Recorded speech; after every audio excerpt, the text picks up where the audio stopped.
તાપી જિલ્લા સોનગઢમાં 76મા પ્રજાસત્તાક દિનની શાનદાર ઉજવણી। 26 જાન્યુઆરીએ દેશ જ્યારે 76મા પ્રજાસત્તાક દિનની ઉજવણી કરી રહ્યો છે ત્યારે સોનગઢ નગરમાં પણ પ્રજાસત્તાક દિનની ઠેર ઠેર શાનદાર ઉજવણી કરવામાં આવી હતી। સોનગઢ નગરપાલિકાની મુખ્ય ઓફિસે સફાઈ કર્મચારી મહેશભાઈ હરણિયાના હસ્તે, જ્યારે દેવજીપુરા પાણીની ટાંકી ઓફિસે પાણી પુરવઠા કર્મચારી નઝીરખાન પઠાણના હસ્તે ધ્વજવંદન કરાયું હતું। તે જ રીતે મરાઠી માધ્યમિક હાઈસ્કૂલ ખાતે નગર ભાજપા મહામંત્રી મિતુલ ગમિતના હસ્તે ધ્વજવંદન કરાયું હતું।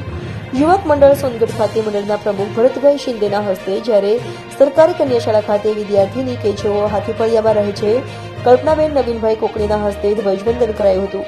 સાર્વજનિક હાઈસ્કૂલ સોનગઢ ખાતે શાળાના શિક્ષક બકુલભાઈ ચૌધરીના હસ્તે ધ્વજવંદન કરાયું હતું, જ્યારે સોનગઢના ઐતિહાસિક કિલ્લા પર ભલાઈ ચેરિટેબલ ટ્રસ્ટના સભ્યોની હાજરીમાં સુરત તાપી જિલ્લાના નિવૃત્ત અર્ધસેના બળ સંગઠનના પ્રમુખ બાબુભાઈ વસાવાના હસ્તે ધ્વજવંદન કરવામાં આવ્યું હતું।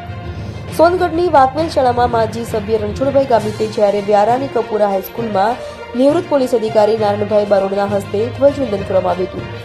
રિપોર્ટર કલ્પેશ વાઘમારે, તાપી।